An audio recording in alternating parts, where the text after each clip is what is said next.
Punjabi radio USA ਸੁਣ ਰਹੇ ਸਾਰੇ ਸਰੋਤਿਆਂ ਨੂੰ ਬਲਵਿੰਦਰ ਕੌਰ ਵੱਲੋਂ ਪਿਆਰ ਭਰੀ ਸਤਿ ਸ਼੍ਰੀ ਅਕਾਲ ਜੀ। ਸਰੋਤਿਓ, ਪ੍ਰੋਗਰਾਮ ਖਬਰ ਤੇ ਨਜ਼ਰ ਪ੍ਰੋਗਰਾਮ ਦੇ ਵਿੱਚ ਸਾਡੇ ਨਾਲ ਹੋਣਗੇ ਮੈਂਟੂ ਗੁਰਸਰੀਆ ਜੀ। ਦੱਸਣਗੇ ਕਿ ਪੰਜਾਬ ਦੇ ਵਿੱਚ ਜਾਂ ਭਾਰਤ ਭਰ ਦੇ ਵਿੱਚ ਕੀ ਕੁਛ ਹੋ ਰਿਹਾ ਹੈ। ਖਬਰਾਂ ਕਰਨ ਤੋਂ ਪਹਿਲਾਂ ਧੰਨਵਾਦ ਕਰਨਾ ਚਾਹੁੰਦੇ ਸਾਡੇ ਸਪੋਂਸਰਸ ਦਾ, ਜਿਨ੍ਹਾਂ ਨੇ ਇਸ ਪ੍ਰੋਗਰਾਮ ਨੂੰ ਸਪੋਂਸਰ ਕੀਤਾ, ਆਪ ਸਭ ਤੱਕ ਪਹੁੰਚਾਇਆ ਜੀ। ਖਾਲਸਾ ਇੰਸ਼ੋਰੈਂਸ ਏਜੰਸੀ ਵਾਲੇ ਜੋ ਹਰ ਇੱਕ ਤਰ੍ਹਾਂ ਦੀ ਇੰਸ਼ੋਰੈਂਸ ਕਰਦੇ ਨੇ, ਉਹਨਾਂ ਦਾ ਫ਼ੋਨ ਨੰਬਰ 4082722500। ਕ੍ਰਿਸ਼ਨ ਧਨੋਤਾ ਜੀ ਜੁਬਾ ਸਿਟੀ ਤੋਂ, ਰਜਿੰਦਰ ਸਿੰਘ ਚੌਹਾਨ ਬੇਕਰਸਫੀਲਡ, ਗੁਰਵਿੰਦਰ ਸਿੰਘ ਅਵਤਾਰ ਸਿੰਘ ਚੰਦੀ ਖੋਚੇਲਾ ਤੋਂ, ਅਰਨੋ ਐਕਸਪ੍ਰੈਸ ਵਾਲੇ ਜੱਸੀ ਗਿੱਲ ਅਤੇ ਲਾਲੀ Sidhu ji Bakersfield, Punjabi American senior centre Bakersfield. ਬਹੁਤ ਬਹੁਤ ਇਹਨਾਂ ਦੇ ਧੰਨਵਾਦੀ। ਇਹਨਾਂ ਨੇ ਇਸ ਪ੍ਰੋਗਰਾਮ ਨੂੰ ਸਪੋਂਸਰ ਕੀਤਾ ਜੀ। ਸਾਡੇ ਨਾਲ ਜੁੜ ਚੁੱਕੇ ਨੇ ਜੀ ਮੈਂਟੂ ਗੁਰਸਰੀਆ ਜੀ। ਸਤਿ ਸ਼੍ਰੀ ਅਕਾਲ, ਸਵਾਗਤ ਹੈ ਜੀ। ਜੀ ਸ਼ੁਕਰੀਆ ਜੀ, ਸਾਰਿਆਂ ਨੂੰ ਸਤਿ ਸ਼੍ਰੀ ਅਕਾਲ ਜੀ। ਤੇ ਮੈਂਟੂ ਜੀ, ਸਭ ਤੋਂ ਪਹਿਲਾਂ ਆਪਾਂ ਖਬਰ ਕਰਦੇ ਹਾਂ ਜੀ ਮਮਤਾ ਬੈਨਰਜੀ ਦੀ ਪਾਰਟੀ ਦੀ। ਉਸ ਦਾ ਇੱਕ ਸੰਸਦ CBI ਵੱਲੋਂ ਗ੍ਰਿਫਤਾਰ। ਦੇਖੋ, ਇਹ ਬੜਾ ਮਸਲਾ ਪੁਰਾਣਾ ਆ। ਇਹ ਬਹੁਤ ਲੰਮੇ ਸਮੇਂ ਤੋਂ ਕੇਸ ਚੱਲਦਾ ਆਉਂਦਾ ਹੈ। ਦੋ ਘੁਟਾਲੇ, ਇੱਕ ਸ਼ਰਦਾ ਚਿੱਟ ਫੰਡ ਘੁਟਾਲਾ, ਇੱਕ ਰੋਜ਼ ਵੈਲੀ ਘੁਟਾਲਾ। ਰੋਜ਼ ਵੈਲੀ ਘੁਟਾਲੇ ਦਾ ਹੁਣ ਰੋਜ਼ ਰੌਲਾ ਸੁਣਨ ਨੂੰ ਮਿਲਦਾ ਪਿਆ। 2-3 ਦਿਨ ਪਹਿਲਾਂ ਸੰਦੀਪ ਬੰਦੋਪਾਧਿਆਏ, ਜਿਹਨੂੰ ਅੱਜ ਗ੍ਰਿਫਤਾਰ ਕੀਤਾ ਗਿਆ, ਇਹਨੂੰ ਨੋਟਿਸ ਵੀ ਘੱਲਿਆ ਸੀ ਉਹਨਾਂ ਨੇ ਕਿ ਆ ਕੇ ਪੁੱਛਗਿੱਛ ਲਈ ਇਨਵੈਸਟੀਗੇਸ਼ਨ ਦੇ ਵਿੱਚ ਸ਼ਾਮਲ ਹੋ। ਪਰ ਮੇਰੇ ਖਿਆਲ ਦੇ ਨਾਲ ਇਹ ਆਇਆ ਨਹੀਂ ਸੀ। ਇਹਨੂੰ ਡਰ ਸੀ ਕਿ ਗ੍ਰਿਫਤਾਰ ਕਰ ਨਾ ਲਿਆ ਜਾਵੇ। ਪਰ ਅੱਜ ਇਹ ਆਇਆ, 6 ਕੁ ਘੰਟੇ ਇਹਦੇ ਤੋਂ ਪੁੱਛ ਪੜਤਾਲ ਕੀਤੀ ਨੇ CBI ਵਾਲਿਆਂ। ਉਸ ਤੋਂ ਬਾਅਦ ਇਹਨੂੰ ਅਰੈਸਟ ਕਰ ਲਿਆ। ਇਹ ਇਕੱਲਾ ਹੀ ਸੰਦੀਪ ਬੰਦੋਪਾਧਿਆਇਆ ਜਿਹੜਾ ਉਹ ਗ੍ਰਿਫਤਾਰ ਹੋਣ ਵਾਲਾ ਨਹੀਂ ਹੈ। ਤ੍ਰਿਣਮੂਲ ਕਾਂਗਰਸ ਦਾ ਇਹ ਤੋਂ ਪਹਿਲਾਂ ਵੀ ਇੱਕ ਸ਼੍ਰੀ ਜੋਏ ਬੋਸ ਸੀਗਾ, ਉਹ ਗ੍ਰਿਫਤਾਰ ਹੋਇਆ ਸੀ। ਇਹਨਾਂ ਦਾ ਸੰਸਦ ਮੈਂਬਰ ਕੁਨਾਲ ਘੋਸ਼ ਹੈ ਜਿਹੜਾ, ਉਹ ਗ੍ਰਿਫਤਾਰ ਹੋਇਆ ਸੀਗਾ। ਰਾਜ ਸਰਕਾਰ ਦਾ ਇੱਕ ਮੰਤਰੀ ਸੀ, ਮਦਨ ਮਿਤਰਾ ਉਹਦਾ ਨਾਮ ਆ, ਉਹ ਗ੍ਰਿਫਤਾਰ ਹੋਇਆ ਸੀ। ਕਈ ਗ੍ਰਿਫਤਾਰ ਹੋਇਆ। ਇਹ ਮਸਲਾ ਜਿਹੜਾ UPA ਸਰਕਾਰ ਵੇਲੇ ਤੋਂ ਚੱਲਿਆ ਹੁੰਦਾ, ਕਿਉਂਕਿ UPA ਸਰਕਾਰ 'ਚ ਮਮਤਾ ਬੈਨਰਜੀ ਦੀ ਵਜ੍ਹਾ ਸੀਗੀ, ਕੋਈ ਪੁੱਛਦਾ ਨਹੀਂ ਸੀ, ਗੱਲ ਗੌਲਦਾ ਨਹੀਂ ਸੀ।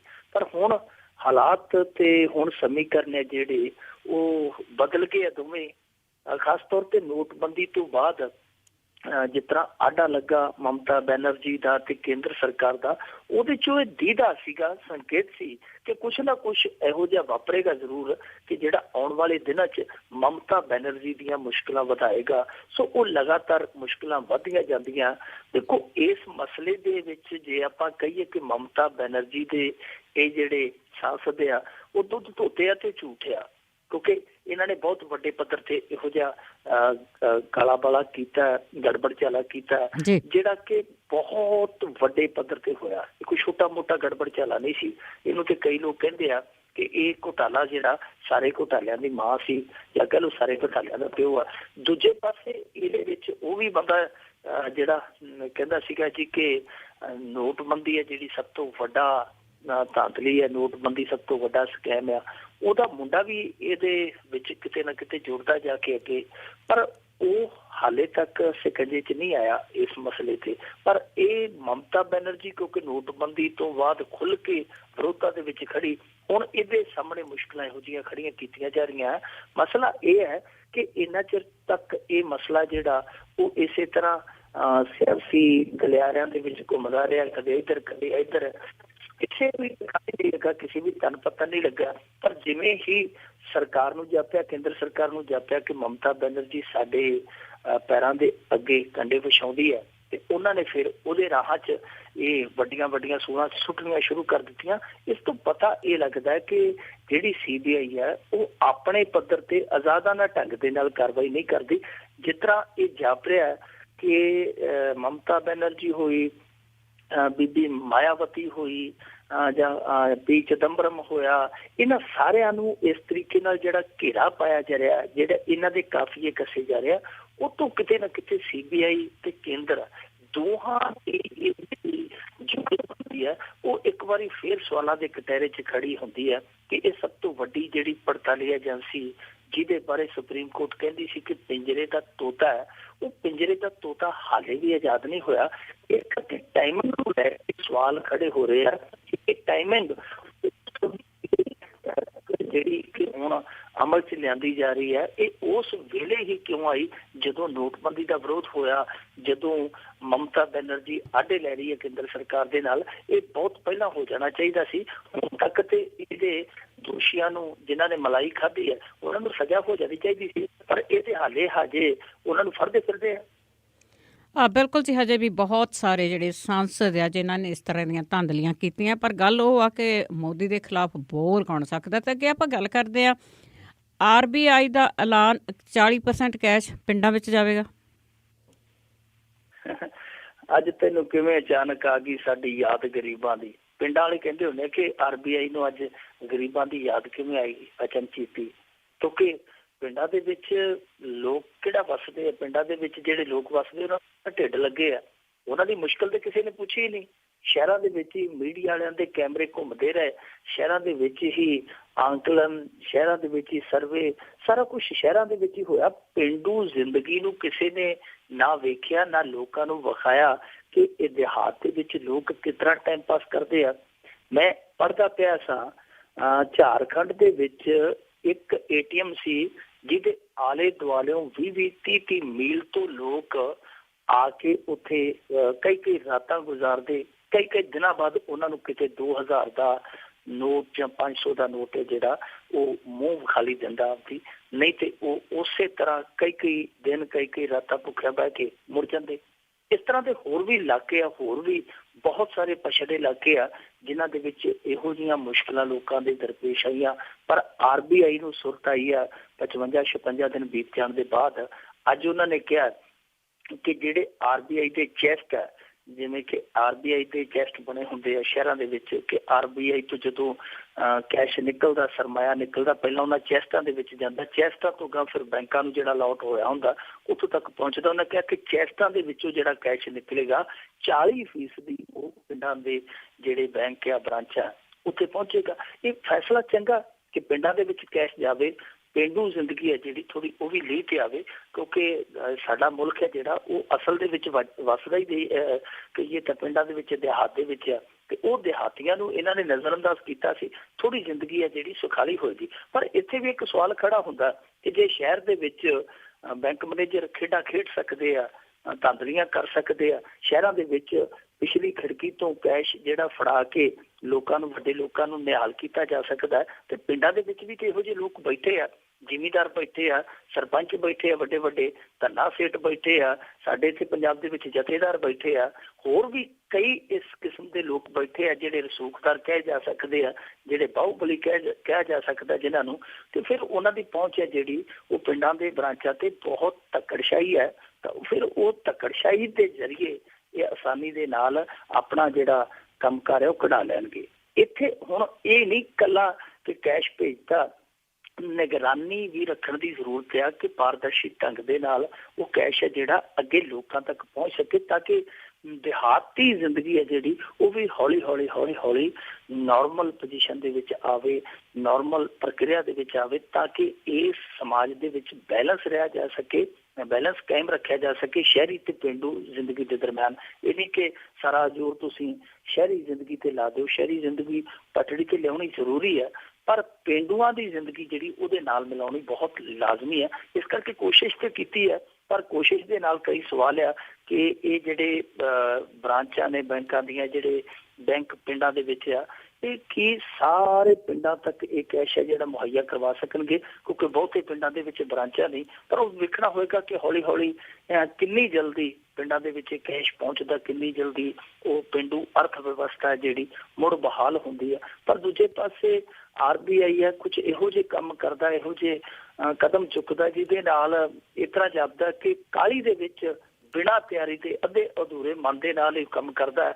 ਹੁਣ ਜਿਵੇਂ RBI ਨੇ ਇੱਕ ਸਰਕੂਲਰ ਜਾਰੀ ਕੀਤਾ ਕਿ ਜਿਹੜੇ NRI ਹੈ ਉਹ 30 ਜੂਨ ਤੱਕ ਪੈਸੇ ਵਟਾ ਸਕਦੇ ਆ, ਪਰ ਜਿਹੜੇ ਕਾਊਂਟਰ ਲਾ ਦਿੱਤੇ, ਇੱਕ ਕੋਲਕਾਤਾ 'ਚ, ਇੱਕ ਚੇਨਈ 'ਚ, ਇੱਕ ਦਿੱਲੀ 'ਚ ਹੈ, ਇੱਕ ਮੇਰੇ ਖਿਆਲ ਨਾਲ ਮੁੰਬਈ ਦੇ ਵਿੱਚ ਆ। ਹੁਣ ਜਿਹੜੇ ਰਾਜਾਂ ਦੇ ਵਿੱਚ ਜ਼ਿਆਦਾ ਪ੍ਰਵਾਸੀ ਗਏ ਹੋਏ ਆ, ਖਾਸ ਤੌਰ ਤੇ ਕੇਰਲ ਹੈ, ਪੰਜਾਬ ਹੈ, ਹਰਿਆਣਾ ਹੈ, ਉਹਨਾਂ ਰਾਜਾਂ ਦੇ ਵਿੱਚ ਕੋਈ ਵੀ ਕਾਊਂਟਰ ਨਹੀਂ ਹੈ। ਚੰਡੀਗੜ੍ਹ ਦੇ ਵਿੱਚ ਇੱਕ ਕਾਊਂਟਰ ਆ, ਪਰ ਉਹਨਾਂ ਨੇ ਨਾ ਕਰ ਦਿੱਤੀ। ਉਹਨਾਂ ਆਖਿਆ ਕਿ ਅਸੀਂ ਇਹ ਪੈਸੇ ਆ ਜਿਹੜੇ ਰੁਪਈਏ ਨਹੀਂ ਵਰਤਾਉਣੇ। ਸੋ ਜਦੋਂ ਉੱਥੇ ਪੈਸੇ ਵਰਤੋਂ 'ਚ ਹੀ ਨਹੀਂ ਆ ਸਕਦੇ ਜਿਹੜੇ ਇੱਥੋਂ ਲਿਜਾਣੇ ਆ ਪੰਜਾਬ ਦੇ ਵਿੱਚ, ਜੇ ਕੋਈ ਗਿਆ ਉਹ ਚੰਡੀਗੜ੍ਹ ਨਹੀਂ ਉਹਦੇ ਵਰਤਾਏ ਜਾ ਸਕਦੇ, ਨਹੀਂ ਉੱਥੇ ਵਰਤੇ ਜਾ ਸਕਦੇ, ਤੇ ਫਿਰ ਉਹ RBI ਦਾ ਕਾਊਂਟਰ ਉਹ ਵੀ ਚਿੱਟਾ ਹਾਥੀ ਹੈ। ਸੋ ਇਹ RBI ਇਹੋ ਜਿਹੇ ਕੰਮ ਕਰਦਾ ਕਈ ਵਾਰੀ ਜਿਹੜਾ ਕਿ ਸਵਾਲ ਖੜੇ ਕਰ ਜਾਂਦਾ ਇਹਨਾਂ ਦੇ ਆਪਣੇ ਕੰਮਾਂ ਤੇ, ਆਪਣੇ ਫੈਸਲਿਆਂ ਤੇ, ਕਿ RBI ਦਾ ਕਾਊਂਟਰ ਆ ਜਿਹੜਾ ਖਾਸ ਤੌਰ ਤੇ ਇੱਕ ਚੰਡੀਗੜ੍ਹ, ਘੱਟੋ ਘੱਟ ਇੱਕ ਪੰਜਾਬ ਦੇ ਵਿੱਚ, ਕੇਰਲ ਦੇ ਵਿੱਚ, ਇਹਨਾਂ ਸਟੇਟਾਂ ਦੇ ਵਿੱਚ ਲਾਜ਼ਮੀ ਹੋਣਾ ਚਾਹੀਦਾ ਸੀ, ਪਰ ਜੋ ਇਹਨਾਂ ਨੇ ਨਹੀਂ ਬਣਾਇਆ। ਹੁਣ ਕਈ ਲੋਕ ਮੰਗ ਕਰਦੇ ਪਏ ਆ। RBI ਦੇ ਫੈਸਲੇ ਆ ਜਿਹੜੇ ਹਾਲ ਦੀ ਘੜੀ ਇਸ ਤਰ੍ਹਾਂ ਹੀ ਜਾਪਦਾ ਹੈ ਕਿ ਜਿਵੇਂ ਕਾਹਲੀ ਦੇ ਵਿੱਚ ਨਰਿੰਦਰ ਮੋਦੀ ਨੇ ਫੈਸਲੇ ਲੈ ਕੇ ਤੇ ਇਸ ਮੁਲਕ ਨੂੰ ਇੱਕ ਹੋਰ ਹੀ ਰਾਹ ਪਾ ਦਿੱਤਾ। RBI ਜਿਹੜੇ ਫੈਸਲੇ ਲੈਂਦਾ ਪਿਆ ਉਹ ਕਾਹਲੀ ਦੇ ਵਿੱਚ ਹੁਣ ਉਹਨਾਂ ਫੈਸਲਿਆਂ ਨੂੰ ਕਵਰ ਕਰਨ ਦੀ ਕੋਸ਼ਿਸ਼ ਕਰਦਾ, ਪਰ ਬਾਵਜੂਦ ਇਸ ਦੇ ਕਈ ਜਿਹੜੀ ਕਾਹਲੀ ਆ ਉਹ ਕਰਦੇ ਤੇ ਹੈ, ਬਾਵਜੂਦ ਇਸ ਦੇ ਕਈ ਫੈਸਲੇ ਆ ਜਿਹੜੇ ਉਹ ਉਲਟ ਜਾਂਦੇ ਆ। ਇਸ ਕਰਕੇ RBI ਦੇ ਇਹ ਜਿਹੜੇ ਫੈਸਲੇ ਆ ਇਹ ਹੁਣ ਦੂਰਗਾਮੀ ਸਿੱਟੇ ਕੀ ਦੇਣਗੇ, ਇਹਦਾ ਥੋੜਾ ਇੰਤਜ਼ਾਰ ਕਰਨਾ ਪਵੇਗਾ। ਬਿਲਕੁਲ ਜੀ। RBI ਦੇ ਜਿਸ ਤਰ੍ਹਾਂ ਤੁਸੀਂ ਦੱਸਿਆ NRI ਦੇ ਪੈਸੇ ਬਟਾ ਸਕਦੇ ਆ, ਇਹ ਤਾਂ ਏਅਰਪੋਰਟਾਂ ਦੇ ਉੱਤੇ ਹੀ ਚਾਹੀਦੇ ਆ। ਇਹ ਸੁਵਿਧਾ ਬਹੁਤ ਜ਼ਰੂਰੀ ਆ। ਅੱਗੇ ਆਪਾਂ ਗੱਲ ਕਰਦੇ ਜੀ, ਕਾਨੂੰਨ ਨੂੰ ਸਰਵਉੱਚ ਦੱਸਣ ਵਾਲਿਆਂ ਸੁਪਰੀਮ ਕੋਰਟ ਦੇ ਫੈਸਲੇ ਨੂੰ ਟਿੱਚ ਜਾਣਿਆ। ਸੁਪਰੀਮ ਕੋਰਟ ਦਾ ਜਿਹੜਾ ਫੈਸਲਾ ਆਇਆ ਕਿ ਜਾਤ, ਭਾਸ਼ਾ, ਫਿਰਕਾ, ਇਹਨਾਂ ਸਾਰੀਆਂ ਚੀਜ਼ਾਂ, ਧਰਮ ਦੇ ਆਧਾਰ ਤੇ ਤੁਸੀਂ ਵੋਟ ਨਹੀਂ ਮੰਗ ਸਕਦੇ, ਸਾਰਿਆਂ ਨੇ ਇਸਤੇਕਬਾਲ ਕੀਤਾ। ਸਾਰਿਆਂ ਨੇ ਆਖਿਆ ਜੀ ਬੜਾ ਚੰਗਾ ਹੋਇਆ, ਬੜਾ ਚੰਗਾ ਹੋਇਆ, ਧਰਮ ਨੂੰ ਰਾਜਨੀਤੀ 'ਚ ਨਹੀਂ ਘੁਸੇੜਨਾ ਚਾਹੀਦਾ, ਨਹੀਂ ਵਾੜਨਾ ਚਾਹੀਦਾ। ਸਾਰੇ ਕਹਿੰਦੇ ਜੀ ਅਸੀਂ ਸਵਾਗਤ ਕਰਦੇ ਹਾਂ। ਪਰ ਅਗਲਾ ਦਿਨ ਜਿਵੇਂ ਚੜ੍ਹਿਆ, ਸਾਰਿਆਂ ਦੀ ਜਿਹੜੀ ਅੰਦਰੂਨੀ ਮਾਨਸਿਕਤਾ ਸੀ ਉਹ ਲਫ਼ਜ਼ਾਂ ਦੇ ਰਾਹੀਂ, ਅਲਫਾਜ਼ਾਂ ਦੇ ਰਾਹੀਂ ਬਿਆਨ ਹੋ ਗਈ ਕਿ ਕੌਣ ਕਿੱਥੇ ਖੜਾ ਹੈ। ਅੱਜ ਵਿਜੇ ਸਾਂਪਲਾ ਜਿਹੜਾ ਪੰਜਾਬ ਦਾ ਭਾਜਪਾ ਪ੍ਰਧਾਨ ਆ, ਉਹ ਬੋਲਿਆ ਤੇ ਉਹ ਕਹਿੰਦਾ ਜੀ ਕਿ ਧਰਮ ਨੂੰ ਰਾਜਨੀਤੀ ਤੋਂ ਵੱਖ ਕੀਤਾ ਹੀ ਨਹੀਂ ਜਾ ਸਕਦਾ। ਉਹਨੇ ਨਾਲ ਗੁਰਬਾਣੀ ਦੀ ਤੁਕ ਪੜ੍ਹ ਦਿੱਤੀ, ਰਾਜ ਬਿਨਾਂ ਨਾ ਰਾਜ ਚਲੇ ਹੈ, ਰਾਜ ਚਲੇ ਤਾਂ ਸਭ ਦਲੇ ਵਾਲੇ ਹੈ। ਪਤਾ ਨਹੀਂ ਉਹ ਕੀ ਬੋਲੀ ਜਾ ਰਿਹਾ ਸੀਗਾ ਉੱਥੇ ਕਿ ਇਹ ਧਰਮ ਹੈ ਜਿਹੜਾ ਅਨਿਖੜਵਾਂ ਅੰਗ ਆ ਰਾਜਨੀਤੀ ਦਾ, ਇਸ ਤੋਂ ਬਗੈਰ ਰਾਜਨੀਤੀ ਚੱਲ ਹੀ ਨਹੀਂ ਸਕਦੀ। ਹੁਣ ਦੇਖੋ ਇੱਕ ਕੇਂਦਰੀ ਮੰਤਰੀ ਵੀ ਹੈ, ਕੇਂਦਰ ਦਾ ਮੰਤਰੀ ਵੀ ਹੈ, ਪ੍ਰਦੇਸ਼ ਦਾ ਪ੍ਰਧਾਨ ਵੀ ਭਾਰਤੀ ਜਨਤਾ ਪਾਰਟੀ ਦਾ, ਉਂਝ ਉਹ ਕਹਿੰਦੇ ਆ ਕਿ ਕਾਨੂੰਨ ਹੈ ਜਿਹੜਾ ਸਰਵਉੱਚ ਆ, ਤੇ ਦੂਜੇ ਪਾਸੇ ਉਹਨਾਂ ਦਾ ਜਿਹੜਾ ਪ੍ਰਦੇਸ਼ ਪ੍ਰਧਾਨ ਆ ਉਹ ਇਹ ਗੱਲ ਕਹਿੰਦਾ ਕਿ ਇਹ ਇਸ ਤਰ੍ਹਾਂ ਹੋ ਹੀ ਨਹੀਂ ਸਕਦਾ। ਇਹਨਾਂ ਦਾ ਜਿਹੜਾ ਭਾਈਵਾਲ ਆ ਪ੍ਰੇਮ ਸਿੰਘ ਚੰਦੂਮਾਜਰਾ, ਵੈਸੇ ਉਹ ਨਾਂ ਦੇ ਨਾਲ ਤੇ ਪ੍ਰੋਫੈਸਰ ਲਾਉਂਦਾ, ਪ੍ਰੋਫੈਸਰ ਪਤਾ ਨਹੀਂ ਕਿੱਥੇ ਪੜ੍ਹਾਉਂਦਾ ਰਿਹਾ, ਪਰ ਜਦੋਂ ਬੋਲਦਾ ਉਹਦੇ ਤੋਂ ਜਾਪਦਾ ਤੇ ਇਹ ਹੈ ਕਿ ਪ੍ਰੇਮ ਸਿੰਘ ਚੰਦੂਮਾਜਰਾ ਜਿਹੜਾ ਬਹੁਤ ਹੀ ਜ਼ਿਆਦਾ ਕਿਤੇ ਪੜ੍ਹਿਆ ਕੁੜਿਆ, ਕਿਉਂਕਿ ਕੱਲ ਉਹਨੇ ਜਿਹੜਾ ਬਿਆਨ ਦਿੱਤਾ ਉਹਨੇ ਸਾਰਿਆਂ ਤੋਂ ਸਿਰਾ ਲਾ ਦਿੱਤਾ। ਉਹ ਕਹਿੰਦਾ ਜੀ ਕਿ ਇਹ ਜਿਹੜਾ ਅਦਾਲਤਾਂ ਦਾ ਦਖਲ ਹੈ ਧਾਰਮਿਕ ਮਸਲਿਆਂ 'ਚ ਨਹੀਂ ਹੋਣਾ ਚਾਹੀਦਾ। ਯਾਨੀ ਉਹ ਅਦਾਲਤਾਂ ਨੂੰ ਵਰਤ ਰਿਹਾ ਹੈ ਕਿ ਭਾਈ ਅੰਦਰੂਨੀ ਮਸਲੇ ਆ ਜਿਹੜੇ ਧਰਮ ਦੇ, ਉਹਦੇ 'ਚ ਅਦਾਲਤਾਂ ਦਖਲ ਨਾ ਦੇਣਾ। ਬੀਬੀ ਮਾਇਆਵਤੀ ਹੈ ਜਿਹੜੀ, ਅੱਜ ਉਹਨੇ ਪਹਿਲੀ ਉਮੀਦਵਾਰਾਂ ਦੀ ਲਿਸਟ ਜਾਰੀ ਕੀਤੀ, 403 ਉਮੀਦਵਾਰ ਉਹਨੇ ਜਿਹੜੇ ਮੈਦਾਨ 'ਚ ਉਤਾਰੇ। ਉਹਨੇ ਵੀ ਕਮਾਲ ਕਰਤੀ, ਉਹਨੇ ਕੋਟਾ ਰੱਖ ਦਿੱਤਾ ਤੇ ਕੋਟਾ ਮੁੜ ਕੇ ਪ੍ਰੈਸ ਕਾਨਫਰੰਸ ਦੇ ਵਿੱਚ ਪੱਤਰਕਾਰਾਂ ਨੂੰ ਦੱਸਿਆ ਕਿ ਮੈਂ OBC ਲਈ 106 ਉਮੀਦਵਾਰ ਮੈਦਾਨ 'ਚ ਉਤਾਰੇ, ਮੁਸਲਮਾਨ ਜਿਹੜੇ ਉਹ 97 ਉਤਾਰੇ ਆ, ਦਲਿਤ ਹੈ ਜਿਹੜੇ ਉਹ 87 ਉਤਾਰੇ ਆ, ਬ੍ਰਾਹਮਣ ਹੈ ਜਿਹੜੇ ਉਹ 66 ਟਿਕਟਾਂ ਉਹਨਾਂ ਨੂੰ ਦਿੱਤੀਆਂ, ਠਾਕਰਾਂ ਨੂੰ ਮੈਂ 36 ਟਿਕਟਾਂ ਦਿੱਤੀਆਂ, ਆ ਜਿਹੜੇ ਦੂਜੇ ਬਚ ਗਏ ਆ ਵੱਧ ਘੱਟ ਦੇ ਵਿੱਚ ਜਿਹੜੇ ਰਹਿ ਗਏ ਉਹਨਾਂ ਨੂੰ 11 ਟਿਕਟਾਂ ਦਿੱਤੀਆਂ। ਸੋ ਇਸ ਤਰ੍ਹਾਂ ਦੇ ਕੋਟਾ ਰੱਖ ਕੇ ਧੱਜੀਆਂ ਹੀ ਉਡਾ ਦਿੱਤੀਆਂ। ਜਿਹੜਾ ਕੱਲ ਹੀ ਫੈਸਲਾ ਆਇਆ ਐਡਾ ਵੱਡਾ, ਕਿਉਂਕਿ ਮਾਇਆਵਤੀ ਇੱਥੇ ਨਹੀਂ ਰੁਕੀ, ਮਾਇਆਵਤੀ ਨੇ ਅੱਗੇ ਇੱਕ ਅਪੀਲ ਵੀ ਕਰ ਦਿੱਤੀ। ਉਹਨੇ ਆਖਿਆ ਕਿ ਜਿਹੜੇ ਮੁਸਲਮਾਨ ਆ ਉਹ ਸਮਾਜਵਾਦੀ ਪਾਰਟੀ ਨੂੰ ਵੋਟ ਨਾ ਪਾਉਣ। ਹੁਣ ਦੇਖੋ ਸੁਪਰੀਮ ਕੋਰਟ ਕੀ ਕਹਿ ਰਿਹਾ, ਸੁਪਰੀਮ ਕੋਰਟ ਇਹ ਕਹਿ ਰਿਹਾ ਕਿ ਤੁਸੀਂ ਧਰਮ ਦੇ ਨਾਂ ਤੇ, ਫਿਰਕੇ ਦੇ ਨਾਂ ਤੇ, ਜ਼ਾਤ ਦੇ ਨਾਂ ਤੇ, ਭਾਸ਼ਾ ਦੇ ਨਾਂ ਤੇ ਵੋਟ ਨਹੀਂ ਮੰਗ ਸਕਦੇ। ਤੇ ਬੀਬੀ ਮਾਇਆਵਤੀ ਕੀ ਕਹਿਣ ਡਈ ਹੈ ਕਿ ਤੁਸੀਂ ਦੂਜੀ ਪਾਰਟੀ ਨੂੰ ਵੋਟ ਨਾ ਪਾਇਓ, ਮਤਲਬ ਕਿ ਸਿੱਧੇ ਤੌਰ ਤੇ ਕਹਿ ਰਹੀ ਹੈ ਕਿ ਉਹਨਾਂ ਨੂੰ ਵੋਟ ਨਾ ਪਾਇਓ, ਸਾਡੇ ਨੂੰ ਵੋਟ ਪਾਇਓ। ਸੋ ਇੱਕ ਦਿਨ ਦੇ ਵਿੱਚ ਹੀ ਸਾਰਾ ਮਸਲਾ ਤੇ ਸਾਰੀ ਮਾਨਸਿਕਤਾ ਜਿਹੜੀ ਉਹ ਸਾਫ਼ ਹੋ ਗਈ ਕਿ ਕੌਣ ਕਿੱਥੇ ਖੜਾ ਹੈ। ਪ੍ਰਦੇਸ਼ ਵਾਲਾ ਸਾਡਾ ਜਿਹੜਾ ਵਿਜੇ ਸਾਂਪਲਾ, ਉਹਨੇ ਵੀ ਦੱਸ ਦਿੱਤਾ ਕਿ ਇਸ ਤਰ੍ਹਾਂ ਧਰਮ ਨੂੰ ਅਸੀਂ ਏਡੀ ਛੇਤੀ ਜਿਹੜਾ ਜੱਫਾ ਮਾਰਿਆ ਨੂੰ ਛੱਡਦੇ ਨਹੀਂ। ਦੂਜੇ ਪਾਸੇ ਹੁਣ ਪ੍ਰੇਮ ਸਿੰਘ ਚੰਦੂਮਾਜਰਾ ਨੂੰ ਜੇ ਕਹਿ ਲਈਏ, ਇਹ ਬਿਆਨ ਤਾਂ ਦੇ ਦਿੰਦੇ ਆ ਪਰ ਸੋਚਦੇ ਜਰਾ ਵੀ ਨਹੀਂ। ਬੀਬੀ ਮਾਇਆਵਤੀ ਤੇ ਤਾਂ ਮੇਰੇ ਖਿਆਲ ਦੇ ਨਾਲ ਕਾਰਵਾਈ ਹੋ ਜਾਣੀ ਹੈ, ਕਿਉਂਕਿ ਇਹ ਤੇ ਸਿੱਧੇ ਤੌਰ ਤੇ ਉਲੰਘਣਾ ਇਹਦਾ ਹੋ ਸਕਦਾ ਜਿਹੜਾ ਉਮੀਦਵਾਰਾਂ ਵਾਲਾ ਪਹਿਲਾ ਜਿਹੜਾ ਚਿੱਠਾ ਆਇਆ ਇਹਨੂੰ ਰੋਕ ਦਿੱਤਾ ਜਾਵੇ, ਇਹਦੇ ਤੇ ਕੋਈ ਨਾ ਕੋਈ ਕਾਰਵਾਈ ਹੈ ਜਿਹੜੀ ਉਹ ਲਾਗੂ ਕਰ ਦਿੱਤੀ ਜਾਵੇ। ਪਰ ਪ੍ਰੇਮ ਸਿੰਘ ਚੰਦੂਮਾਜਰਾ ਦੇ ਬਿਆਨ ਤੇ ਮੈਨੂੰ ਹਾਸਾ ਹੀ ਆ ਰਿਹਾ ਸੀਗਾ ਕਿ ਪ੍ਰੇਮ ਸਿੰਘ ਚੰਦੂਮਾਜਰਾ ਅਦਾਲਤਾਂ ਨੂੰ ਤੇ ਇਹ ਗੱਲ ਕਹਿੰਦਾ ਕਿ ਧਰਮ ਦੇ ਮਾਮਲਿਆਂ 'ਚ ਦਖਲ ਨਾ ਦਿਓ, ਪਰ ਆਪ ਜਦੋਂ ਹਰਿਆਣਾ ਕਮੇਟੀ ਬਣੀ ਸੀ, ਹਰਿਆਣੇ ਵਾਲਿਆਂ ਨੇ ਵੱਖਰੀ ਕਮੇਟੀ ਜਦੋਂ ਬਣਾ ਲਈ ਸੀ, ਇਹਨਾਂ ਦਾ ਰੇੜਕਾ ਪੈ ਗਿਆ ਤੇ ਭੱਜ ਕੇ ਉਦੋਂ ਕਾਨੂੰਨ ਦੀ ਸ਼ਰਨ 'ਚ ਚਲੇ ਗਏ ਸਨ। ਇਹ ਉਹੀ ਸੁਪਰੀਮ ਕੋਰਟ ਆ ਜਿੱਥੋਂ ਜਾ ਕੇ ਇਹਨਾਂ ਨੇ ਸਟੇ ਲਿਆ ਸੀ ਤੇ ਸੁਪਰੀਮ ਕੋਰਟ ਨੇ ਆਖਿਆ ਸੀ ਜਿਉਂ ਦੀ ਸਥਿਤੀ ਹੈ ਜਿਹੜੀ ਤਿਉਂ ਰੱਖੋ, ਹੁਣ ਗਾਂ ਗੱਲ ਨਹੀਂ ਵਧਾਉਣੀ।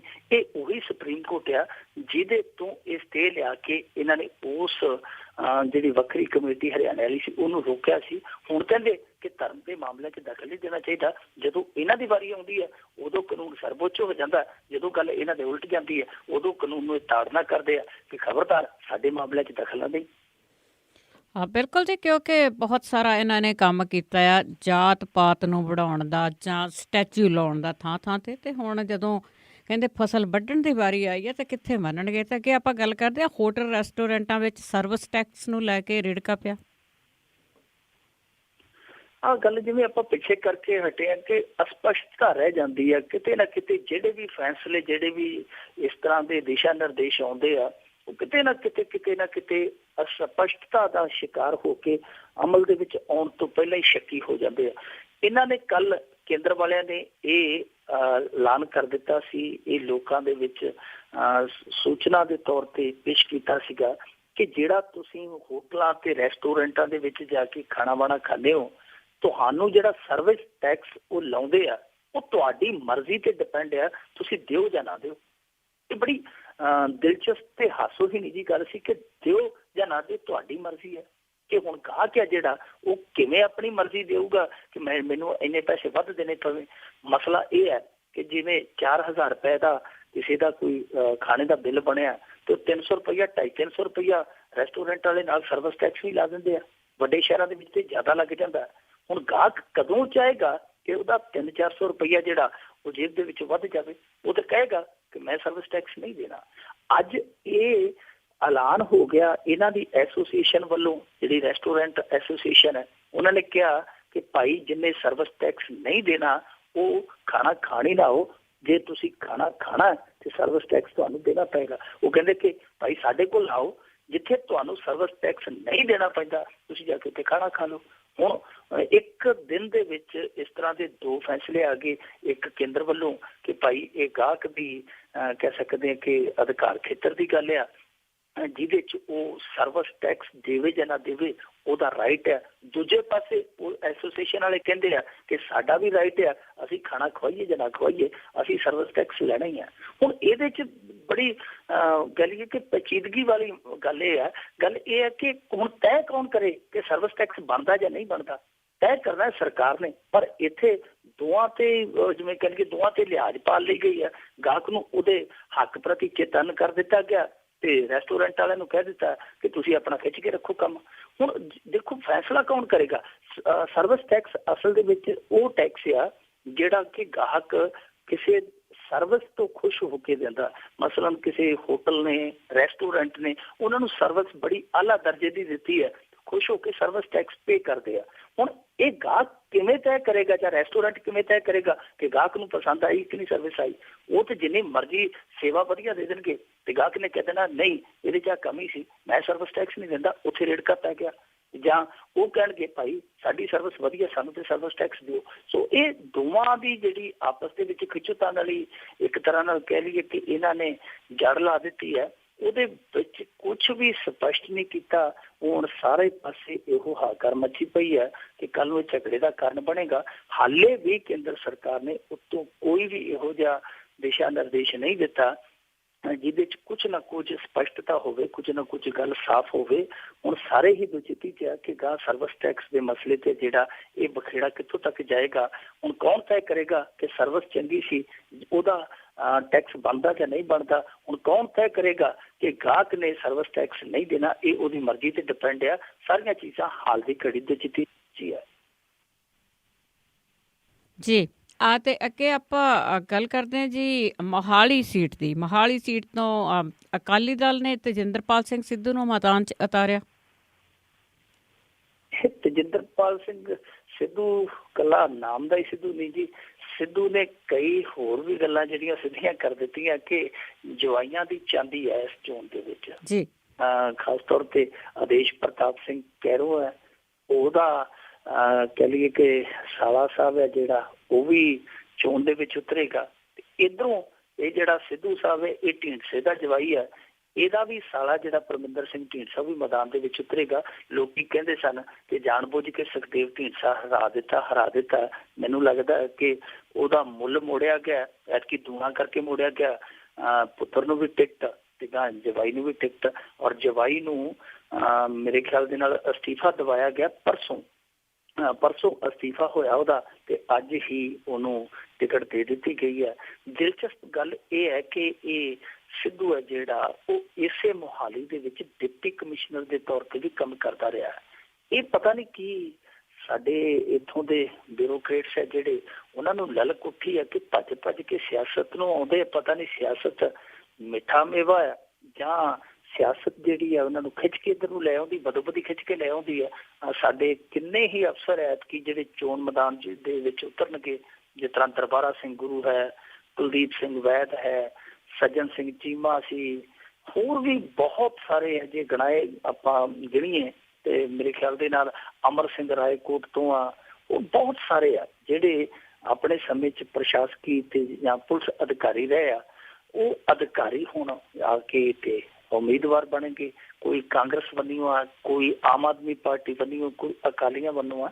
ਉਹਦੇ 'ਚੋਂ ਇਹ ਥੋੜਾ ਜਿਹਾ ਹੁਣ ਸ਼ੱਕ ਪੈਣ ਲੱਗ ਪਿਆ ਕਿ ਇਹ ਜਿਹੜੀ ਬਿਊਰੋਕਰੇਟਸ ਦੀ ਤੇ ਇਹਨਾਂ ਦੀ ਪਾਰਟੀਆਂ ਦੀ ਸਾਂਝ ਆ, ਇਹ ਕਿਤੇ ਨਾ ਕਿਤੇ ਪਹਿਲਾਂ ਹੀ ਹੋਂਦ 'ਚ ਆ ਜਾਂਦੀ ਹੈ ਤੇ ਇਹ ਜਿਹੜੀ ਹੋਂਦ 'ਚ ਆਈ ਹੋਈ ਸਾਂਝ ਆ, ਇਹ ਉਸ ਤਰੀਕੇ ਦਾ ਕੰਮ ਕਰਦੀ ਹੈ ਜਿਸ ਤਰੀਕੇ ਦਾ ਪਿੱਛੇ ਖੜੀ ਸਿਆਸਤ ਕਰਵਾਉਂਦੀ ਹੈ। ਹੁਣ ਤੁਸੀਂ ਆਪ ਹੀ ਅੰਦਾਜ਼ਾ ਲਾ ਲਓ, ਜਿਹੜਾ ਬੰਦਾ ਮੋਹਾਲੀ 'ਚ ਰਿਹਾ ਕਿ ਉਹ ਮੋਹਾਲੀ 'ਚ ਚੋਣ ਲੜਨ ਦਾ ਹੱਕਦਾਰ ਹੈ, ਕਿਉਂਕਿ ਉੱਥੇ ਰਹਿ ਕੇ ਉਹਨੇ ਤੇ ਫਿਰ ਆਪਣੀ ਚੋਣ ਲੜਨ ਦੀ ਤਿਆਰੀ ਕੀਤੀ, ਉਹਨੇ ਕੰਮ ਤੇ ਕੋਈ ਨਹੀਂ ਕੀਤਾ ਹੋਣਾ। ਮੰਨ ਲਓ ਕਿਸੇ ਵੀ ਜ਼ਿਲ੍ਹੇ ਦੇ ਵਿੱਚ ਕੋਈ ਪ੍ਰਸ਼ਾਸਕੀ ਅਧਿਕਾਰੀ ਹੈ, ਉਹਨੂੰ ਪਹਿਲਾਂ ਹੀ ਕਿਹਾ ਜਾਂਦਾ, ਇਹ ਤੇ ਹੈ ਨਹੀਂ ਕਿ ਰਾਤੋਂ ਰਾਤ ਫੈਸਲਾ ਹੁੰਦਾ ਕਿ ਤੈਨੂੰ ਟਿਕਟ ਦੇ ਦਿੱਤੀ ਹੈ। ਇਹ ਕੋਈ ਬੱਸ ਵਾਲੀ ਟਿਕਟ ਤੇ ਹੈ ਨਹੀਂ, ਜਾਂ ਇਹ ਸਿਨੇਮੇ ਵਾਲੀ ਤਾਂ ਟਿਕਟ ਹੈ ਨਹੀਂ ਕਿ ਲੈ ਕੇ ਦੇ ਨਾਲ ਦੀ ਨਾਲ ਫੜਾ ਦਿੱਤੀ। ਇਹਦੀ ਤਿਆਰੀ ਵੀ ਕੀਤੀ ਜਾਂਦੀ ਹੈ ਅੰਦਰ ਖਾਤੇ। ਸੋ ਮੇਰੇ ਖਿਆਲ ਦੇ ਨਾਲ ਇਹ ਨਹੀਂ ਹੋਣਾ ਚਾਹੀਦਾ। ਘੱਟੋ ਘੱਟ ਇਹ ਤੇ ਨਹੀਂ ਹੋਣਾ ਚਾਹੀਦਾ ਕਿ ਜਿਸ ਜ਼ਿਲ੍ਹੇ ਦੇ ਵਿੱਚ ਕੋਈ ਬੰਦਾ ਤੈਨਾਤ ਰਿਹਾ ਉਸੇ ਇਲਾਕੇ ਦੇ ਵਿੱਚ ਹੀ ਉਹਨੂੰ ਟਿਕਟ ਦੇ ਦਿੱਤੀ ਜਾਵੇ। ਇਹ ਤੇ ਬਹੁਤ ਗੜਬੜੀ ਜੀ ਵਾਲੀ ਗੱਲ ਆ ਕਿ ਅਫਸਰ ਹੈ ਜਿਹੜੇ ਧੜੱਲੇ ਨਾਲ ਆ ਰਹੇ ਆ, ਪਤਾ ਨਹੀਂ ਉਹਨਾਂ ਨੂੰ ਲਿਆਂਦੇ ਜਾ ਰਹੇ ਆ। ਕਈ ਅਫਸਰ ਵੈਸੇ ਇਹੋ ਜਿਹੇ ਵੀ ਆ ਜਿਹੜੇ ਚੋਟ ਖਾ ਕੇ ਪਿੱਛੇ ਮੁੜੇ ਆ। ਅੱਜ ਨਾ ਜਿੱਦਾਂ ਇੱਕ ਇਜ਼ਹਾਰ ਆਲਮ ਆ, ਉਹ ਹੁਣ ਇਜ਼ਹਾਰ ਆਲਮ ਆਪਣੇ ਦਰਦ ਦਾ ਇਜ਼ਹਾਰ ਵੀ ਨਹੀਂ ਕਰਦਾ, ਚੁੱਪ ਕਰਕੇ ਘਰੇ ਬੈਠਾ। ਇੱਕ ਪੁਲਿਸ ਅਧਿਕਾਰੀ ਹੋਰ ਸੀਗਾ, ਉਹਨੂੰ ਮੌਕੇ ਤੋਂ ਚੋਣ ਲੜਾਈ ਗਈ ਸੀ, ਪਰਮਦੀਪ ਗਿੱਲ ਉਹਦਾ ਨਾਮ ਆ। ਉਹ ਪਰਮਦੀਪ ਗਿੱਲ ਵੀ ਜਦੋਂ ਨੁਕਰੇ ਲੱਗਾ ਤੇ ਫਿਰ ਤੰਗ ਆ ਕੇ ਅਕਾਲੀਆਂ ਤੋਂ ਕਹਿੰਦਾ ਜੀ ਮੈਂ ਤਾਂ ਭਾਜਪਾ 'ਚ ਚੱਲਿਆ, ਭਾਜਪਾ 'ਚ ਫਿਰ ਉਹ ਚਲੇ ਗਿਆ। ਇਸ ਤਰ੍ਹਾਂ ਦੀਆਂ ਕਈ ਉਦਾਹਰਨਾਂ ਆ ਜਿਹੜੇ ਅਫਸਰ ਇੱਥੋਂ ਟੁੱਟੇ ਦਿਲ ਦੇ ਨਾਲ ਵਿਦਾ ਵੀ ਹੋ ਗਏ, ਪਰ ਬਾਵਜੂਦ ਇਸ ਦੇ ਜਿਹੜੇ ਅਫਸਰ ਆਉਣੇ ਸ਼ੁਰੂ ਹੋਏ ਆ ਸਿਆਸਤ ਦੇ ਵਿੱਚ, ਉਹ ਹਾਲੇ ਵੀ ਸਿਲਸਿਲਾ ਜਿਹੜਾ ਰੁਕਦਾ ਨਹੀਂ ਪਿਆ। ਪਰ ਜਵਾਈਆਂ ਦੇ ਮਾਮਲੇ ਦੇ ਵਿੱਚ ਕਹੀਏ ਕਿ ਬੀਬੀ ਸੋਨੀਆ ਗਾਂਧੀ ਦਾ ਜਵਾਈ ਤੇ ਮਸ਼ਹੂਰ ਸੀ, ਪਰ ਹੁਣ ਪੰਜਾਬੀ ਰਾਜਨੇਤਾਵਾਂ ਦੇ ਜਵਾਈ ਜਿਹੜੇ ਉਹ ਵੀ ਵੱਟ ਕੱਢੀ ਜਾਂਦੇ ਆ। ਬੀਬੀ ਜਗੀਰ ਕੌਰ ਦਾ ਜਵਾਈ ਹੈ ਜਿਹੜਾ, ਉਹ ਵੀ ਚੋਣ ਦੇ ਮੈਦਾਨ 'ਚ ਹੈ। ਯੁਵਰਾਜ ਭੁਪਿੰਦਰ ਸਿੰਘ, ਬੀਬੀ ਭੱਠਲ ਦਾ ਜਵਾਈ ਜਿਹੜਾ ਸਾਹਨੇਵਾਲ ਤੋਂ ਚੋਣ ਲੜ ਕੇ ਪਿਛਲੀ ਵਾਰੀ ਹਾਰ ਚੁੱਕਾ, ਹੁਣ ਇਹ ਇੱਕ ਨਵਾਂ ਜਵਾਈ। ਤੇ ਉਧਰ ਆਦੇਸ਼ ਪ੍ਰਤਾਪ ਸਿੰਘ ਕੈਰੋ, ਮੈਨੂੰ ਲੱਗਦਾ ਕਿ ਇਸੇ ਤਰੀਕੇ ਦੇ ਨਾਲ ਅਫਸਰ ਤੇ ਜਵਾਈ ਇੱਧਰ ਨੂੰ ਆਉਂਦੇ ਰਹੇ, ਉਲਟਦੇ ਰਹੇ ਇੱਧਰਲੇ ਪਾਸੇ ਨੂੰ। ਤੇ ਆਉਣ ਵਾਲੇ ਸਮੇਂ 'ਚ ਪਾਰਟੀਆਂ ਨੂੰ, ਜਿਵੇਂ ਇਹਨਾਂ ਨੇ ਕਿਸੇ ਨੇ ਕਲਚਰਲ ਵਿੰਗ ਬਣਾਇਆ, ਕਿਸੇ ਨੇ ਐਸੀ ਵਿੰਗ ਬਣਾਇਆ, ਤੇ ਇੱਕ ਜਵਾਈ ਭਾਈ ਵਿੰਗ ਬਣਾਉਣਾ ਪਏਗਾ ਤੇ ਦੂਜਾ ਪਾਰਟੀਆਂ ਨੂੰ ਅਫਸਰਾਂ ਦੇ ਇੱਕ ਰਾਖਵਾਂ ਵਿੰਗ ਰੱਖਣਾ ਪਏਗਾ, ਜਿਹਦੇ 'ਚ ਉਹ ਅਸਤੀਫਾ ਦੇ ਕੇ ਸਿੱਧੇ ਆ ਜਾਣ ਜਾਂ ਉਹਨਾਂ ਨੂੰ ਲਿਆਂਦਾ ਜਾਵੇ ਤੇ ਉਹਦੇ 'ਚ ਬੁੱਕ ਕਰਕੇ ਅੱਗੋਂ ਮੈਦਾਨ 'ਚ ਉਤਾਰ ਦਿੱਤਾ ਜਾਵੇ। ਬਿਲਕੁਲ ਜੀ, ਲੱਗਦਾ ਹੈ ਕਿ ਇਸ ਤਰ੍ਹਾਂ ਹੁਣ ਗਾਹਾਂ ਸਰਕਾਰਾਂ ਬਣ ਗਈਆਂ, ਸਾਲੇ ਭਣੋਈਏ ਦੀਆਂ ਬਣ ਗਈਆਂ ਜੀ। ਤੇ ਅੱਗੇ ਆਪਾਂ ਅਰਵਿੰਦ ਕੇਜਰੀਵਾਲ ਦੀ ਗੱਲ ਕਰੀਏ ਕਿ ਅਰਵਿੰਦ ਕੇਜਰੀਵਾਲ ਨੇ ਸਾਫ਼ ਕੀਤਾ ਕਿ ਅਸੀਂ ਮੁੱਖ ਮੰਤਰੀ ਦਾ ਚਿਹਰਾ ਨਹੀਂ ਐਲਾਨਾਂਗੇ। ਦੇਖੋ, ਅੱਗੇ ਵੀ ਜਦੋਂ ਸੁੱਚਾ ਸਿੰਘ ਛੋਟੇਪੁਰ ਹੁੰਦਾ ਸੀ ਉਹਨੇ ਇਹ ਗੱਲ ਕਹੀ ਸੀ, ਪਰ ਭਗਵੰਤ ਮਾਨ ਨੇ ਦੂਜੇ ਦਿਨ ਹੀ ਉਹ ਗੱਲ ਕੱਟ ਦਿੱਤੀ ਸੀ। ਉਦੋਂ ਬੜਾ ਲੋਕਾਂ ਦੇ ਵਿੱਚ ਇਹ ਚਰਚਾ ਛਿੜਿਆ ਸੀਗਾ ਕਿ ਕਮਾਲ ਦੀ ਇਹਨਾਂ ਦੀ ਅੰਡਰਸਟੈਂਡਿੰਗ ਹੈ। ਕਨਵੀਨਰ ਸਾਹਿਬ ਹੈ ਜਿਹੜਾ ਕੁਛ ਹੋਰ ਕਹਿੰਦਾ, ਭਗਵੰਤ ਮਾਨ ਕੁਛ ਹੋਰ ਕਹਿੰਦਾ। ਸੁੱਚਾ ਸਿੰਘ ਛੋਟੇਪੁਰ ਨੇ ਉਦੋਂ ਆਖਿਆ ਸੀ ਕਿ ਅਸੀਂ ਜਦੋਂ ਇਲੈਕਸ਼ਨ ਜਿੱਤ ਲਵਾਂਗੇ, ਸਾਡਾ ਜਿਹੜਾ ਵਿਧਾਇਕ ਦਲ ਹੋਏਗਾ ਉਹ ਆਪਣਾ ਨੁਮਾਇੰਦਾ ਚੁਣੇਗਾ, ਆਪਣਾ ਨੇਤਾ ਚੁਣੇਗਾ ਤੇ ਉਹੀ ਮੁੱਖ ਮੰਤਰੀ ਹੋਏਗਾ। ਪਰ ਭਗਵੰਤ ਮਾਨ ਨੇ ਕਿਹਾ ਸੀ ਕਿ ਨਹੀਂ, ਸਾਡੇ CM ਦੇ ਚਿਹਰੇ ਦਾ ਐਲਾਨ ਹੈ ਜਿਹੜਾ ਉਹ ਇਲੈਕਸ਼ਨ ਤੋਂ ਪਹਿਲਾਂ ਹੋ ਜਾਏਗਾ। ਇਸ ਤਰ੍ਹਾਂ ਦੀਆਂ ਅੱਗੇ ਵੀ ਕਿਆ ਸਰਾਈਆਂ ਲੱਗਦੀਆਂ ਰਹੀਆਂ ਕਿ ਫਲਾਂ ਇਸ ਦੌੜ ਦੇ ਵਿੱਚ ਧਮਕਾ ਉਹਦੀ ਲੱਤ ਖਿੱਚਦਾ, ਫਲਾਣਾ ਬੰਦਾ ਜੜ ਵੱਢਦਾ, ਫਲਾਣਾ ਬੰਦਾ ਜੁਗਾੜਬੰਦੀ ਕਰਦਾ। ਇਸ ਤਰ੍ਹਾਂ ਦੀਆਂ ਚਰਚਾਵਾਂ ਚੱਲਦੀਆਂ ਰਹੀਆਂ। ਅਰਵਿੰਦ ਕੇਜਰੀਵਾਲ ਇਸ ਗੱਲੋਂ ਬਹੁਤ ਹੀ ਚਲਾਕ ਤੇ ਬਹੁਤ ਹੀ ਸੁਲਝਿਆ ਬੰਦਾ ਵਾ ਕਿ ਉਹ ਵਕਤ ਦਾ ਤਕਾਜ਼ਾ ਜਿਹੜਾ ਬਖੂਬੀ ਪਛਾਣ ਲੈਂਦਾ ਕਿ ਇਸ ਸਮੇਂ ਕਿਹੜੇ ਪਾਸੇ ਸਾਨੂੰ ਘਾਟਾ, ਕਿਹੜੇ ਪਾਸੇ ਫਾਇਦਾ। ਇਸ ਕਰਕੇ ਉਹ ਜਾਣ ਗਿਆ ਕਿ ਜੇ ਹੁਣ ਐਲਾਨ ਕਰਾਂਗੇ CM ਦੇ ਕੈਂਡੀਡੇਟ ਦਾ ਤੇ ਜਿਹੜਾ ਖਲਾਰਾ ਬਹੁਤ ਜ਼ਿਆਦਾ ਪੈ ਜਾਣਾ। ਵੈਸੇ ਵੀ ਖਲਾਰਾ ਬਹੁਤ ਜ਼ਿਆਦਾ ਪਹਿਲਾਂ ਪੈ ਚੁੱਕਾ, ਉਹਨੂੰ ਹੌਲੀ ਹੌਲੀ ਸਮੇਟਦੇ ਪਏ ਆ। ਜੇ ਹੁਣ ਹਾਲ ਦੀ ਘੜੀ ਕੋਈ ਇਹੋ ਜਿਹਾ ਬਖੇੜਾ ਪੈ ਗਿਆ ਤੇ ਉਹਨੂੰ ਸਮੇਟਣਾ ਬਹੁਤ ਮੁਸ਼ਕਿਲ ਹੋ ਜਾਏਗਾ। ਇਸ ਕਰਕੇ ਅਰਵਿੰਦ ਕੇਜਰੀਵਾਲ ਨੇ ਅੱਜ ਸਾਫ਼ ਹੀ ਕਰ ਦਿੱਤਾ ਕਿ ਭਾਈ ਇਹ ਪਾਸੇ ਝਾਕ ਨਾ ਰੱਖੋ, ਗਰਾਊਂਡ ਵਰਕ ਕਰੋ। ਜਦੋਂ ਆਪਾਂ ਜਿੱਤ ਜਾਵਾਂਗੇ ਉਦੋਂ ਬਾਅਦ ਦੇ ਵਿੱਚ ਫੈਸਲਾ ਕਰ ਲਾਂਗੇ ਕਿ ਆਪਣਾ ਕਮਾਂਡਰ ਕੌਣ ਹੋਏਗਾ, ਸੂਬੇ ਨੂੰ ਕੌਣ ਚਲਾਏਗਾ। ਹਾਲ ਦੀ ਘੜੀ ਤੁਸੀਂ ਇਹ ਕਰੋ ਕਿ ਆਪਾਂ ਇਲੈਕਸ਼ਨ ਜਿੱਤੇ, ਮਿਹਨਤ ਕਰੋ। ਔਰ ਜਿਵੇਂ ਅਰਵਿੰਦ ਕੇਜਰੀਵਾਲ ਅੱਜ ਆਇਆ ਚੰਡੀਗੜ੍ਹ ਦੇ ਵਿੱਚ, ਜਿਸ ਤਰੀਕੇ ਦੇ ਨਾਲ ਉਹਨੇ ਕਿਹਾ ਕਿ ਮੈਂ ਰੁੱਸਿਆਂ ਨੂੰ ਮਨਾਉਣ ਆ ਰਿਹਾ ਤੇ ਤਕਰੀਬਨ ਅਸੀਂ ਰੁੱਸੇ ਮਨਾਈ ਜਾ ਰਹੇ ਹਾਂ, ਉਹ ਤੋਂ ਜਾਪਦਾ ਹੈ ਕਿ ਆਉਣ ਵਾਲੇ ਦਿਨਾਂ 'ਚ ਚੋਣ ਜਾਬਤਾ ਜਦੋਂ ਲੱਗੇਗਾ, ਚੋਣ ਜਾਬਤਾ ਲੱਗਣ ਤੋਂ ਬਾਅਦ ਠੀਕ ਉਸ ਤਰ੍ਹਾਂ ਦੀ ਇਹ ਕੰਪੇਨ ਪੰਜਾਬ ਦੇ ਵਿੱਚ ਕਰਨਗੇ ਜਿਸ ਤਰ੍ਹਾਂ ਦਿੱਲੀ ਦੇ ਵਿੱਚ ਕੀਤੀ ਸੀ, ਡੋਰ ਟੂ ਡੋਰ। ਔਰ ਜਿਸ ਤਰ੍ਜ਼ ਤੇ ਦਿੱਲੀ ਦੇ ਵਿੱਚ ਇਹਨਾਂ ਨੇ ਲੋਕਾਂ ਨੂੰ ਜਾ ਕੇ ਸਮਝਾਇਆ ਸੀ, ਲੋਕਾਂ ਨੂੰ ਆਪਣੇ ਵੱਲ ਉਹਨਾਂ ਨੂੰ ਪਰਤਾਇਆ ਸੀ, ਉਹ ਫਾਰਮੂਲਾ ਜਿਹੜਾ ਉਹ ਦਿੱਲੀ ਵਾਲਾ ਇੱਥੇ ਵਰਤਿਆ ਜਾਏਗਾ। ਅੱਗੇ ਪੰਜਾਬ 'ਚੋਂ ਉੱਥੇ ਦਿੱਲੀ ਸੱਦੇ ਸਨ, ਹੁਣ ਸ਼ਾਇਦ ਦਿੱਲੀ 'ਚੋਂ ਇੱਥੇ ਪੰਜਾਬ 'ਚ ਇਹਨਾਂ ਦੇ ਵਲੰਟੀਅਰਸ ਜਿਹੜੇ ਆ ਉਹ ਆਉਣਗੇ। ਦੂਜੇ ਪਾਸੇ ਅੱਜ ਅਰਵਿੰਦ ਕੇਜਰੀਵਾਲ ਨੂੰ ਜਦੋਂ ਇਹ ਪੁੱਛਿਆ ਕਿ ਭਾਈ ਸੁਪਰੀਮ ਕੋਰਟ 'ਚੋਂ ਜਿਹੜਾ ਫੈਸਲਾ ਆਇਆ ਉਹਦੇ ਤੇ ਕੀ ਤੁਹਾਡੀ ਪ੍ਰਤੀਕਿਰਿਆ, ਤੇ ਉਹਨੇ ਕਿਹਾ ਕਿ ਇਹ ਬਹੁਤ ਚੰਗਾ ਫੈਸਲਾ ਹੈ, ਧਰਮ ਨੂੰ ਰਾਜਨੀਤੀ ਤੋਂ ਦੂਰ ਰੱਖਣਾ ਚਾਹੀਦਾ ਕਿਉਂਕਿ ਰਾਜਨੀਤੀ ਧਰਮ ਨੂੰ ਮੈਲਿਆਂ ਕਰ ਦਿੰਦੀ ਹੈ।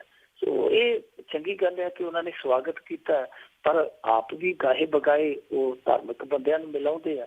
ਧਾਰਮਿਕ ਬੰਦਿਆਂ ਨੂੰ ਪਤਾ ਨਹੀਂ ਸ਼ਿਸ਼ਟਾਚਾਰ ਵਜੋਂ ਮਿਲਦੇ ਆ, ਆਸਥਾ ਵਜੋਂ ਮਿਲਦੇ ਆ ਜਾਂ ਸਿਆਸਤ ਵਜੋਂ ਮਿਲਦੇ, ਇਹ ਤੇ ਉਹ ਗੱਲ ਜਾਣਨ। ਪਰ ਜਿੱਥੋਂ ਤੱਕ ਗੱਲ ਆ ਫਿਰਕੇ ਦੇ ਆਧਾਰ ਤੇ ਫਿਰਕਾ ਪ੍ਰਸਤੀ ਦੀ, ਤਾਂ ਉਹ ਮੇਰੇ ਖਿਆਲ ਦੇ ਨਾਲ ਅਰਵਿੰਦ ਕੇਜਰੀਵਾਲ ਉਸ ਸਵਾਲ ਦਾ ਜਵਾਬ ਨਹੀਂ ਦੇ ਪਾਉਣਗੇ ਕਿਉਂਕਿ ਉਹਨਾਂ ਨੇ ਤੇ ਆਪ ਫਿਰਕੇ ਦੇ ਆਧਾਰ ਤੇ ਉਪ ਮੁੱਖ ਮੰਤਰੀ ਐਲਾਨਿਆ ਹੋਇਆ ਕਿ ਅਸੀਂ ਦਲਿਤ ਉਪ ਮੁੱਖ ਮੰਤਰੀ ਬਣਾਵਾਂਗੇ। ਦੂਜੇ ਪਾਸੇ ਇਹ ਵੀ ਛੱਡ ਦਈਏ, ਸਾਰਿਆਂ ਨੂੰ ਉਮੀਦ ਸੀ ਕਿ ਕੁਛ ਨਾ ਕੁਛ ਆਮ ਆਦਮੀ ਪਾਰਟੀ ਲੀਗ ਤੋਂ ਹਟ ਕੇ ਕਰੇਗੀ, ਪਰ ਇਹਨਾਂ ਨੇ ਆਪਣੀ ਪਾਰਟੀ ਦੇ ਵਿੱਚ SC ਵਿੰਗ ਬਣਾ ਦਿੱਤਾ। SC ਵਿੰਗ ਇੱਕ ਤਰ੍ਹਾਂ ਨਾਲ ਕਹਿ ਲਈਏ ਕਿ ਇੱਕ ਕੋਟਾ ਹੈ, ਰਿਜ਼ਰਵ ਕੋਟਾ, ਜਿਹਦੇ 'ਚ ਜਿਹੜੇ ਦਲਿਤ ਵਰਗ ਦੇ ਨੇਤਾ ਉਹ ਉੱਥੇ ਨੁਮਾਇੰਦਗੀ ਕਰਦੇ ਆ। ਸੋ ਲੀਗ ਤੋਂ ਹਟ ਕੇ ਕਰਨ ਦੀ ਜਿੱਥੋਂ ਤੱਕ ਗੱਲ ਸੀਗੀ, ਸਾਰਿਆਂ ਨੂੰ ਉਮੀਦ ਸੀ ਕਿ ਇਸ ਪਾਰਟੀ 'ਚ ਅਜਿਹਾ ਕੁਛ ਨਹੀਂ ਹੋਏਗਾ, ਪਰ ਪਤਾ ਨਹੀਂ ਸਮੇਂ ਦੀ ਲੋੜ ਸੀ ਜਾਂ ਰਾਜਨੀਤੀ ਦੀ ਮੰਗ ਸੀ, ਇਹਨਾਂ ਨੂੰ ਕਰਨਾ ਪਿਆ। ਸੋ ਕਈ ਮਾਮਲਿਆਂ ਦੇ ਵਿੱਚ ਅਰਵਿੰਦ ਕੇਜਰੀਵਾਲ ਹੈ ਜਿਹੜਾ ਉਹ ਸਪਸ਼ਟ ਤੌਰ ਤੇ ਉੱਤਰ ਤਾਂ ਨਹੀਂ ਦਿੰਦਾ, ਪਰ ਫਿਰ ਵੀ ਅੱਜ ਇਸ ਚੀਜ਼ ਦਾ ਉੱਤਰ ਜ਼ਰੂਰ ਦੇ ਗਿਆ ਕਿ ਆਉਣ ਵਾਲੇ ਦਿਨਾਂ 'ਚ ਜਿਹੜੀ CM ਦੀ ਦੌੜ ਲੱਗੀ ਜਾਂਦੀ ਸੀ ਉਹ ਥੰਮ ਗਈ ਹੈ ਤੇ ਹੁਣ ਸਿਰਫ ਤੇ ਸਿਰਫ ਦੌੜ ਲੱਗੇਗੀ ਕਿ ਇਸ ਦੌੜ ਦੇ ਵਿੱਚ ਦੂਜੀਆਂ ਪਾਰਟੀਆਂ ਨੂੰ ਪਛਾੜ ਕੇ ਆਪ ਜਿਹੜੀ ਜੇਤੂ ਲੀਗ ਆ ਉਹਨੂੰ ਜਾ ਕੇ ਛੂਹਿਆ ਜਾਵੇ। ਜੀ ਤੇ ਅੱਗੇ ਆਪਾਂ ਗੱਲ ਕੀਤੀ ਸੀ ਹੋਟਲ ਰੈਸਟੋਰੈਂਟਾਂ ਦੇ ਵਿੱਚ ਟੈਕਸ ਦੀ, ਇਸ ਦੇ ਨਾਲ ਹੀ ਹੋਰ ਰਲਦੀ ਗੱਲ ਕਰੀਏ ਕਿ ਜਿਹੜੇ ਕਥਾਵਾਚਕ ਤੇ ਜੋਤਸ਼ੀ ਤੇ ਹੋਰ ਟਰਸਟ ਆ ਉਹ ਵੀ ਟੈਕਸ ਦੇ ਦਾਇਰੇ ਵਿੱਚ। ਅਸਲ ਦੇ ਵਿੱਚ GST ਜਿਹੜਾ ਆ ਰਿਹਾ ਵਾ ਕਿ ਇਕਸਾਰ ਟੈਕਸ ਹੈ ਜਿਹੜਾ ਉਹ ਭਾਰਤ ਦੇ ਵਿੱਚ ਲਾਗੂ ਹੋ ਜਾਣਾ ਇਸ ਸਾਲ। ਮੇਰੇ ਖਿਆਲ ਦੇ ਨਾਲ ਸਤੰਬਰ ਤੱਕ ਉਹ ਲਾਗੂ ਹੋ ਜਾਏਗਾ। ਇਹਨਾਂ ਨੇ ਪੜਾਅਵਾਰ ਲਾਗੂ ਕਰਨਾ, ਸਿਲਸਿਲੇਵਾਰ ਇਹਨਾਂ ਦੀਆਂ ਮੀਟਿੰਗਾਂ ਸਟੇਟਾਂ ਦੇ ਨਾਲ ਹੋ ਚੁੱਕੀਆਂ। ਸਟੇਟ ਤਕਰੀਬਨ ਰਾਜ਼ੀ ਹੈ, ਕੋਈ ਇੱਕ ਅੱਧ ਹੋਵੇ ਬੇਸ਼ੱਕ, ਪਰ ਬਾਕੀ ਬਹੁਤੇ ਰਾਜ਼ੀ ਆ। GST ਜਦੋਂ ਲਾਗੂ ਹੋਏਗੀ ਤੇ ਬਹੁਤ ਸਾਰੀਆਂ ਜਿਹੜੀਆਂ ਟੈਕਸ ਦੇ ਨਾਲ ਜੁੜੀਆਂ ਤਬਦੀਲੀਆਂ ਸਾਨੂੰ ਵੇਖਣ ਨੂੰ ਮਿਲਣਗੀਆਂ।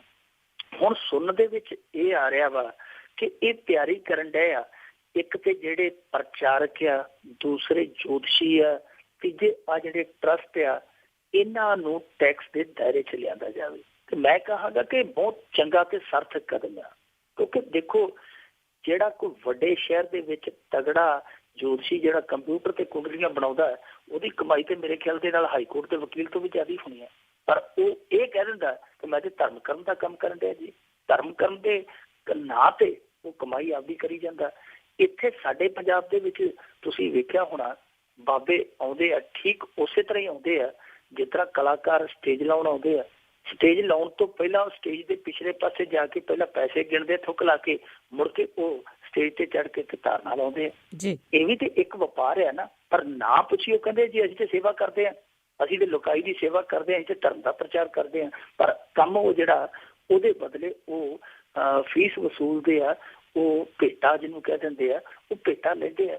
ਤੇ ਜੇ ਫਿਰ ਭੇਟਾ ਲੈਂਦੇ ਆ, ਪੈਸਾ ਲੈਂਦੇ ਆ, ਤਾਂ ਫਿਰ ਉਸ ਭੇਟਾ ਦੇ ਵਿੱਚ ਥੋੜੀ ਜਿਹੀ ਭੇਟਾ ਉਹ ਦੇਸ਼ ਨੂੰ ਦੇ ਦੇਣਗੇ ਤੇ ਕੋਈ ਫਰਕ ਨਹੀਂ ਪੈਂਦਾ, ਕਿਉਂਕਿ ਉਹਨਾਂ ਕੋਲ ਤੇ ਭੇਟਾ ਇੰਨੀ ਆਉਂਦੀ, ਇੱਕ ਘੰਟੇ ਦੀ ਭੇਟਾ ਜਿਹੜੀ ਉਹ ਭੇਟ ਹੁੰਦੀ ਤੇ ਕਈ ਰੁੱਗ ਭਰ ਦਿੰਦੀ ਆ।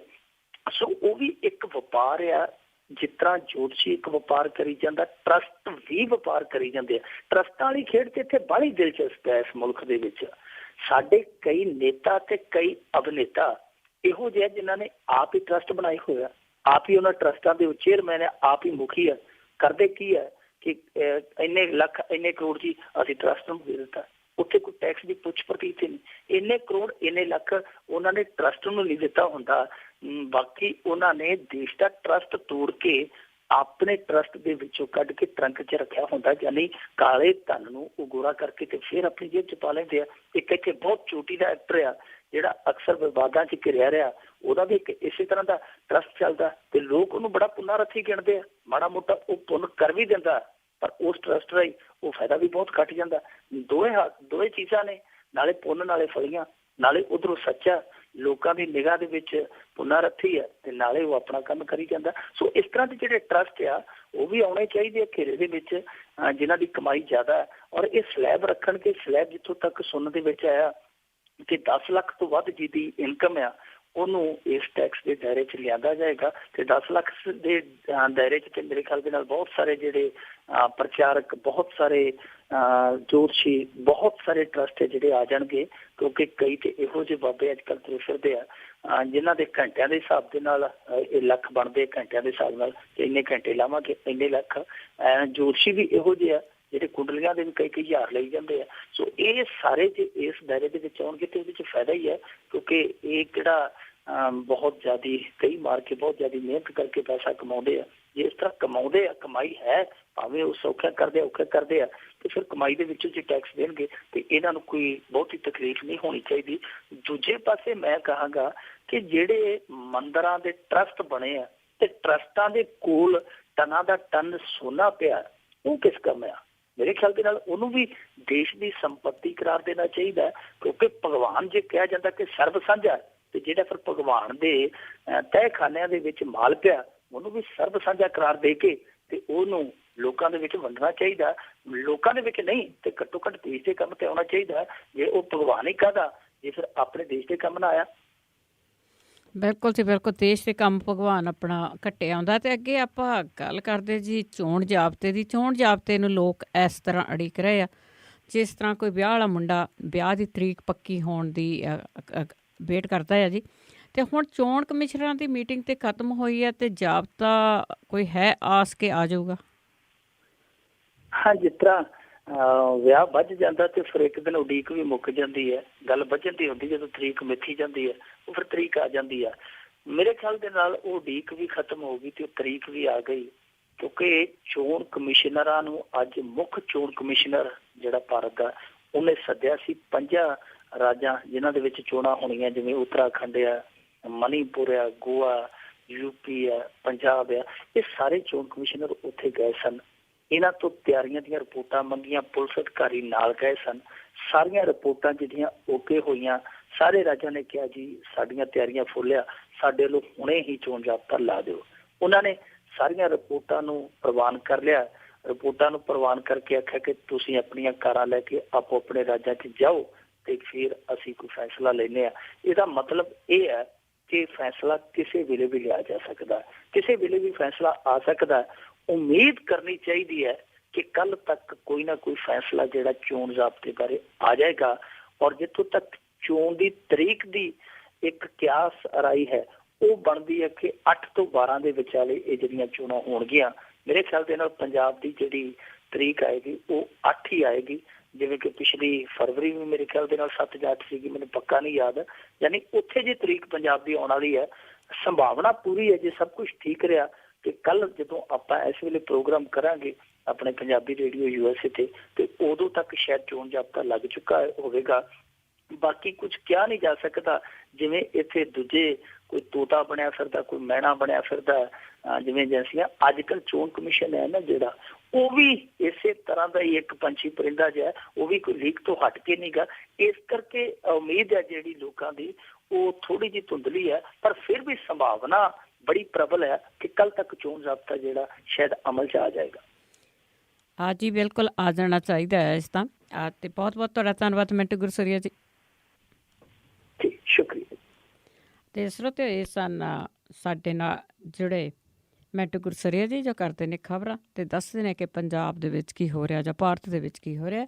ਹੁਣ ਬਲਵਿੰਦਰ ਕੌਰ ਵੱਲੋਂ ਵੀ ਆਪ ਸਭ ਨੂੰ ਹੀ ਪਿਆਰ ਭਰੀ ਸਤਿ ਸ੍ਰੀ ਅਕਾਲ।